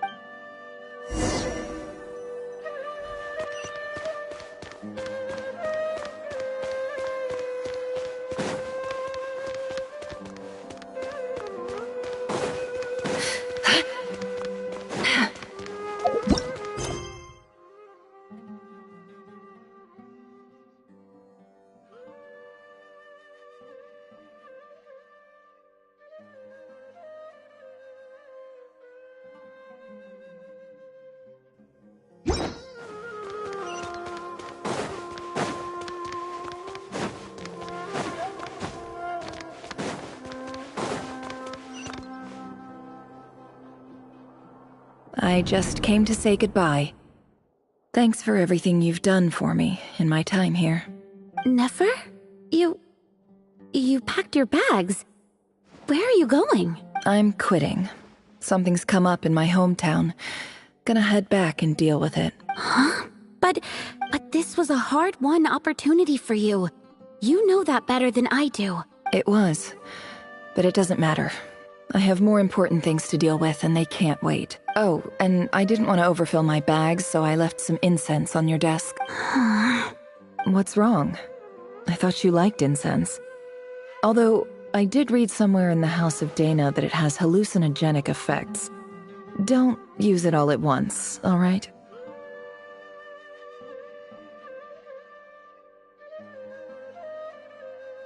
Isn't this the stuff you brought from your hometown? You're just letting me have it? But you said it's a rare and valuable commodity. Yeah, about that. I lied. It's not rare at all. There's this bunch of ruins near my hometown that are practically overgrown with this plant. It's not worth much.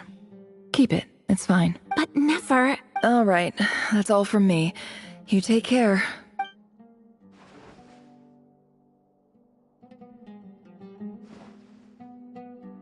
Don't forget me, okay? I mean, we're more than just classmates, right? We're friends. Yeah. I'll remember you. I lied again. That incense is worth a fortune, and it's a rare find even in those ruins. And as for remembering her, I have far too much to do when I get back. No time to reminisce. I'll be lucky if I even make it through this alive.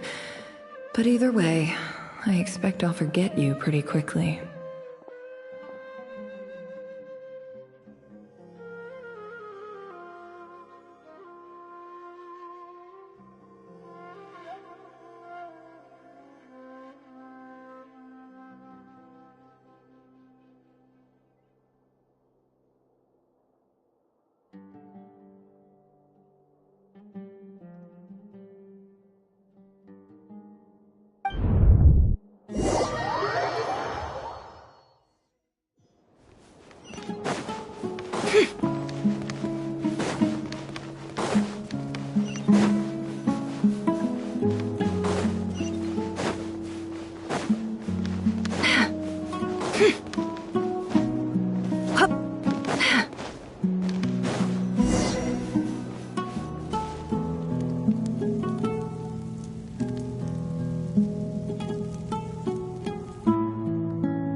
It's a pleasure to meet you, Mr. Arif.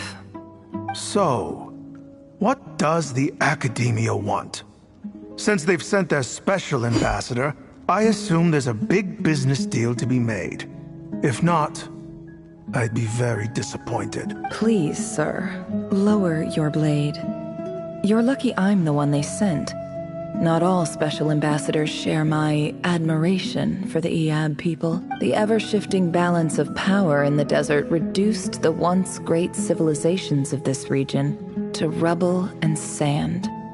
But the story of the Iab has a very different trajectory.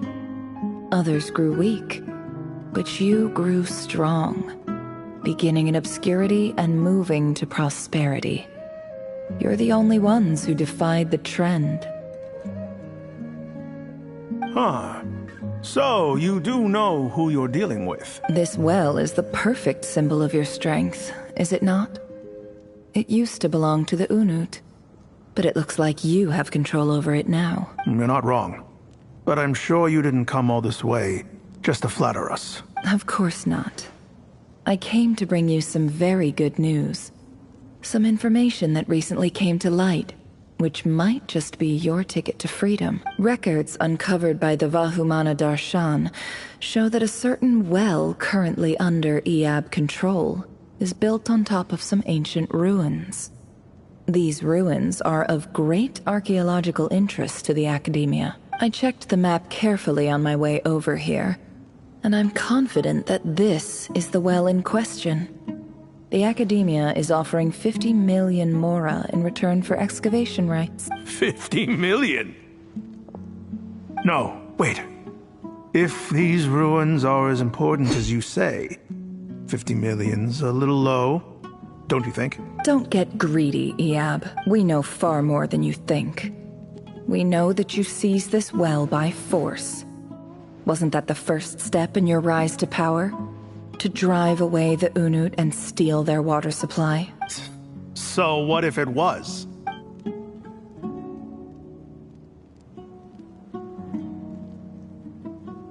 Don't worry.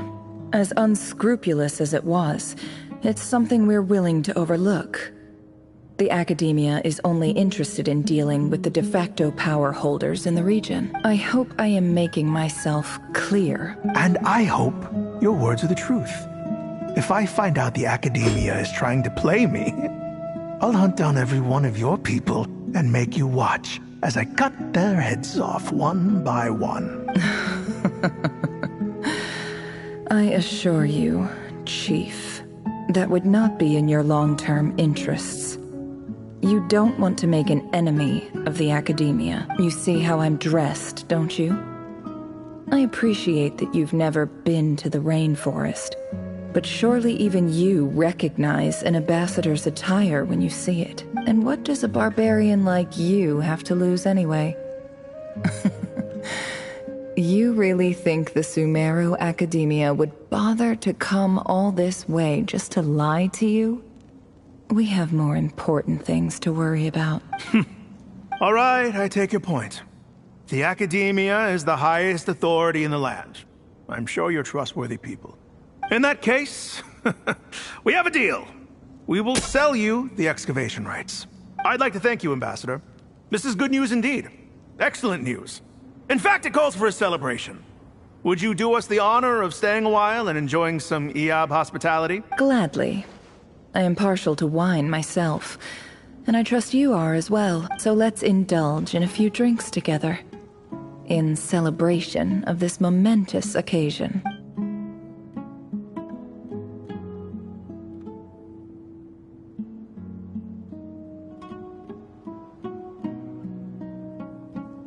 Chief!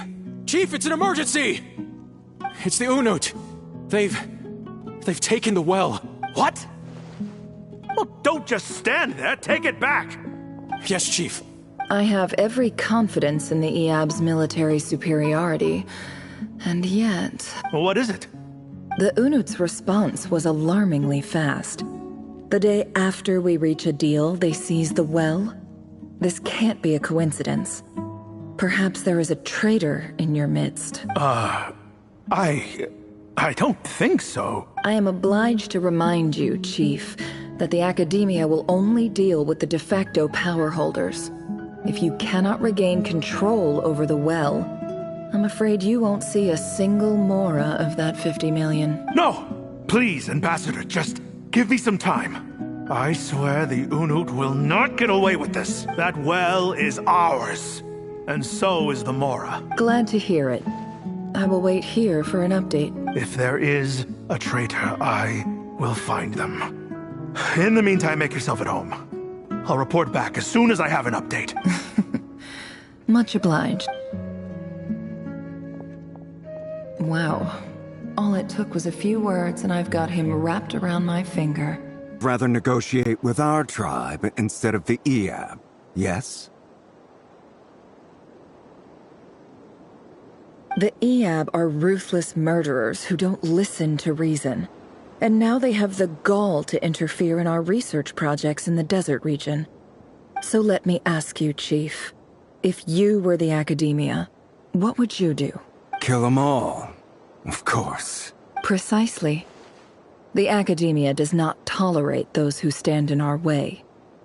The Eab have held back our academic pursuits for too long, and our patience is wearing thin. At the same time, there is simply no way that the Academia can be seen to be intervening in desert affairs. I'm sure you understand where I'm coming from. We have our own rules out here. If the rainforest dwellers raised arms against a desert tribe, it'd start a bloody war. Right.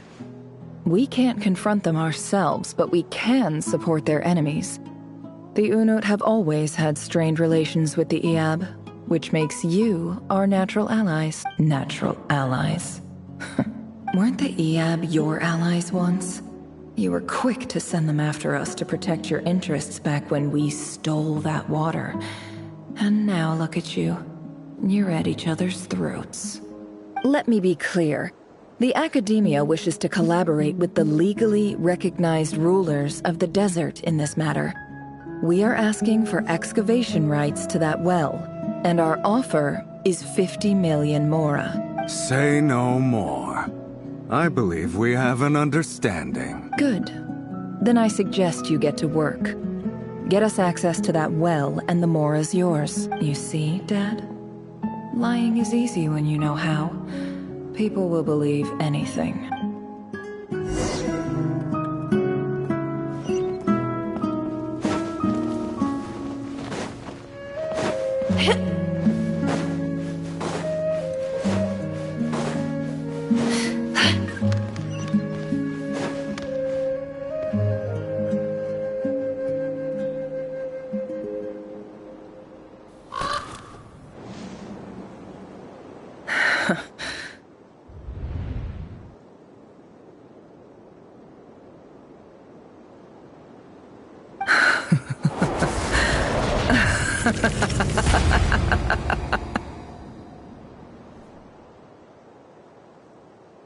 Look at yourselves. You may be vile, savage monsters, but your butchered bodies bleed like any others. You're no different. You're nothing special at all. The monsters who destroyed my home, they're just ordinary, petty human beings. What a joke. I think we're even now. Maybe I've even done the desert a favor. It's a better place without all these people around. Oh, Sinuhe, my gullible fool of a father. Perhaps if you'd been as ruthless as I was today, our tribespeople would still be alive. In this dog-eat-dog world, a chief needs to be tough to survive.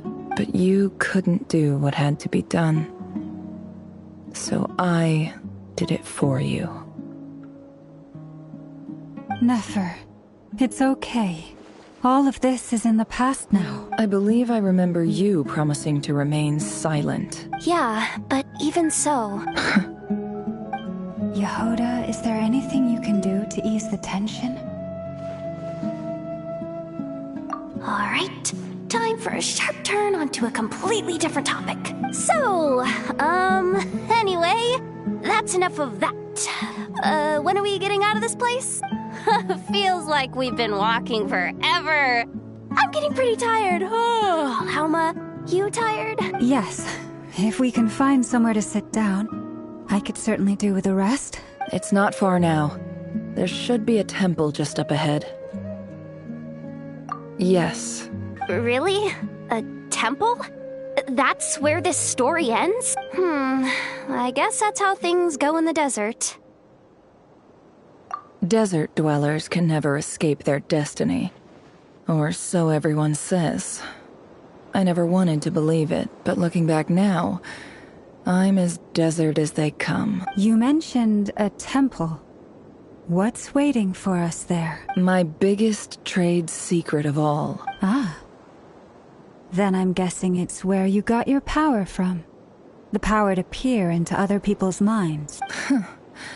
I didn't know you were clued up on any other religion. I'm no expert in the history of Sumeru, but since you come from the desert, I would imagine it has something to do with King Deshret.